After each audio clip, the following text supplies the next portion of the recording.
Hello friends, आज का हमारा टॉपिक है Indian economy on the eve of independence. इस चैप्टर में हम बेसिकली बात करेंगे अपनी इंडियन इकॉनमी के बारे में। Indian economy prior to the British period as well as the during time of the British period. Prior to the British period, Indian economy was vibrant and prosperous, as well as the cultivation of his own land by the farmers. The industrial sector, famous for handicrafts, as well as for the silk and the cotton textile, and for the stonework. They excelled like the export of handicrafts and influx of gold in the returns. But during the British period, the exploitation is started. They started the exploitation like the industrialization is converted into the deindustrialization, like the all the handicraft, textile, and the export business is completely ruined by the British government. They use the land revenue system in between, like one government of the British, and the second is the Jamindari, and the third is the tiller of the soil. The Jamindar started to pay land revenue to the government of Britain and trying to extraction, exploitation from the tiller of the soils, and they tried to ruin, they never invested anything, they tried to ruin the conditions of the agriculture. All the laborers was getting exploited from the British government by the rule of the land revenue and the land revenue system, land settlement system. Features of the Indian economy on the eve of independence, basically known as for the stagnant economy, like the economy was completely stopped at the one way and there is no growth in the income. First time the national income was calculated by Mr. Dadabhai Naoroji as well as by V.K.R.V. Rao.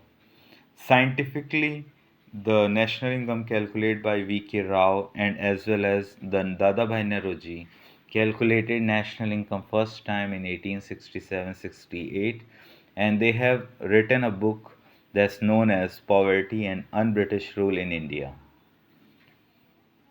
The condition at the eve of the independence is famine, like severe shortage of foods, resultant like in acute hunger and starvation.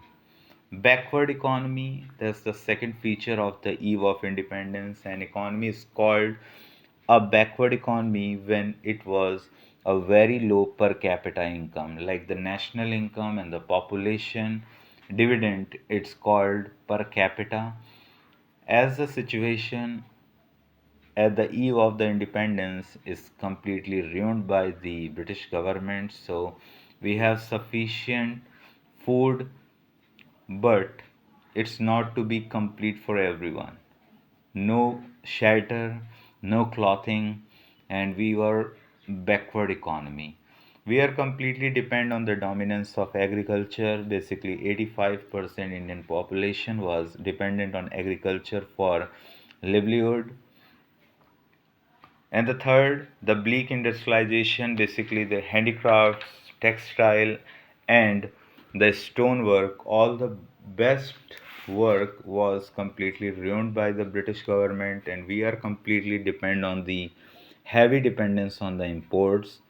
Basically, all the goods we are making here, but after the raw material was supplied from India to the British government and they're sending the final goods to us. So we are completely dependent on the British government as well as the limited urbanization. Like prior to the British period, we say like India is a Sone ki chidiya, but limited urbanization, that's the condition after the exploitation of India in the eve of independence. Like 15% population lived in urban and the 85% lived in rural area. They are living in the semi-feudal economy where no capitalist economy, nor capitalist economy, nor feudal. Now we will talk about the agriculture sector on the eve of independence. So the first of all, they have seen like low production and productivity, the exploitation land settlement system, the forced commercialization like the indigo, they are just forced for this, like make this production, and the lack of investment in agriculture and infrastructure, as well as for the gulf between owner and the tiller of the soil, the small and fragment holding like the small and scattered land. That's the situation they have seen. The low production, basically the rice production and the wheat production in 1947 and the 2023 2024, there's a lots of change.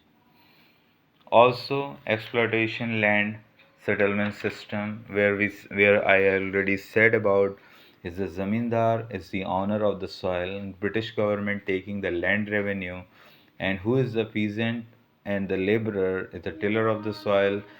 They are just trying to get more exploit to the laborers to get more and more like the work and try to get maximum production.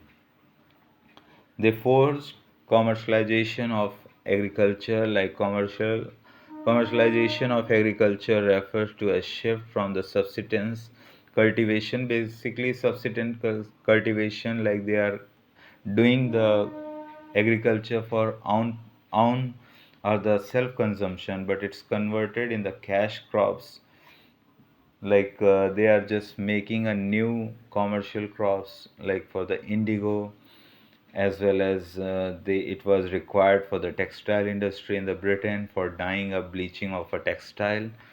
The switching from the subsistence to cash crops raised credit need of the farmer, which led to the perpetual indebtedness. In the 1760 till 1943, India was hit by terrible famines like the severe shortage of the food on a regular basis. 85% was died because of the famines. The partition of country had a negative impact on the Indian agriculture, and the rich food producing areas of West Punjab and the Sindh went to Pakistan. The lack of investment, where we see about like investment in terracing, flood control, drainage, and led to increased productivity of sector, were totally neglected. They neglected as well as irrigation the irrigation as well as for the farm technologies.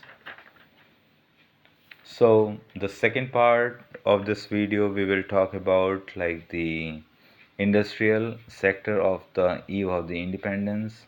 Thank you and have a nice day.